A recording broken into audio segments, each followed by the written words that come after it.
BBC WM. Now, Friday night at the Asylum in Birmingham, two Birmingham heavy metal bands are reforming for a charity gig for the Teenage Cancer Trust. They are Quartz and Cryer. Both bands started in the 1970s.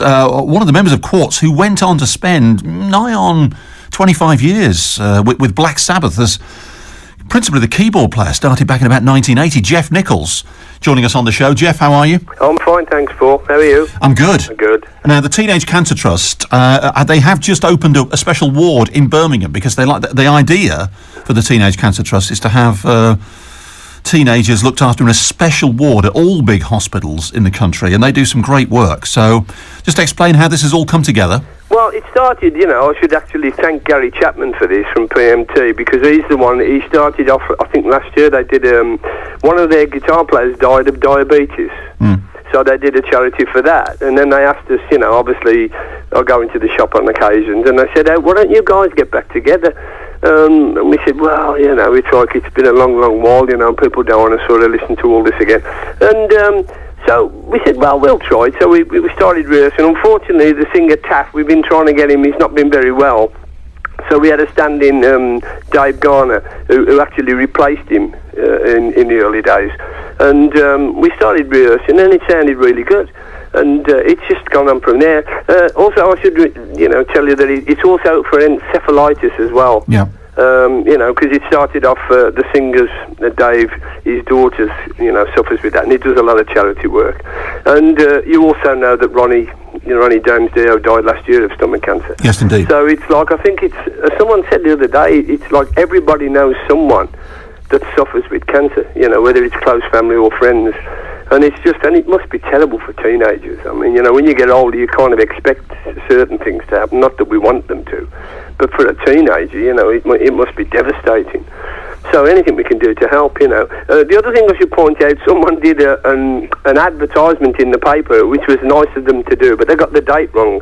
They put the 17th of, Friday the 17th, it's the 16th of December. And but we're looking forward, the tickets are doing really well. And it's a good place at the Asylum. I went to watch Cry there last year, and it's a good sound. And we should have some fun. We're going to have an enjoyable night, and we just hope we can get a lot of people there, to help to raise money for the charity. Yeah, this Friday, which, as you say, is the 16th of December. Yes. And you, you were in Quartz, obviously, but you did do over 20 years in Black Sabbath. In fact, Heaven and Hell was the first album with Ronnie James Dio singing as well, Heaven and Hell, the song, was the first song I ever wrote with Tony. We sat in the living room on the first night that I got there, after they had just flown in, and Tony was playing the riff, and I was playing the bass line on guitar and stuff, and that was how that come off, and it was just, that's just been a wonderful career for me, And as I said, Tony's got a new book out, Iron Man. Yes. And he called me last week from America. He's just gone into the top 10 in New York, which is quite an achievement, really. Yeah, I mean, it's been a fantastic career. But you talked about playing the bass, because you do play the bass, but you then went principally to keyboards, didn't you? Keyboards, yeah. Well, I mean, originally went over to start to play double guitar, because the whole idea. But Geezer had left at that particular point, which is why I ended up playing bass. And then it's not really my main instrument, and although I can play it, I'm not what you call an expert. And when you've sort of followed the lines of like Geezer Butler, who is like an incredible bass player, it was decided, and I'd always played keyboards and guitar, but it was decided, it wanted to, that's such a powerful lineup, and I think the one of the other problems, as a lot of people said, if you feature too much of things, you start sounding like other bands, and I think they wanted to retain that sort of, there's a sort of kind of a thing, singer in the middle, guitarist on the right, bass player on the left, drums at the back. Yeah. And it's just that classical lineup, isn't it? Well, when you were in the band, Vinny Appice was playing drums for a time. Bev Bevan was involved. Glenn Hughes, Tony Martin, Cozy Powell. They were also Ian Gillan. Oh yeah, I saw them all. Yeah, you saw. And sang with them all actually. Yes. Because I used to sing backup as well, harmonies and sort of do odds and sods and things.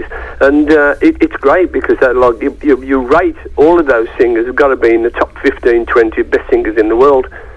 And it's a pleasure to sort of sing, and you learn so much, you know, from like singing with people like that. Yeah, and in the 70s with Quartz, because you did support Sabbath and AC/DC. In fact, Tony Iommi he produced your first album, yeah. Yeah, he did, yeah. It was great. He actually played on quite a few songs, but at the time we couldn't sort of say that because there was like, obviously, you know, publishing and recording contracts and stuff. But, you know, Tony was enjoying it so much, he just played on it. And we said, well, you might as well leave that. How are you going to top that? You know what I mean? So it worked really well. And me and Tony have been like best friends for, you know, 37 years now. Yeah. You know, which is great. And Brian May was involved with Quartz, wasn't he? Well, Brian got involved. He came down to the studio one day and we were doing a song called Circles. And we were struggling with certain things. Tony wasn't quite happy with the way it was structured, and Brian came in and said, "Oh, I can hear things on that." So what happened is we were messing around, and Brian is used to, I don't really know the old Queen, they'd sort of splice tapes, put bits here, put bits there, and they'd sort of build up because they'd spend weeks and weeks, you know, obviously if you can afford to do that, great.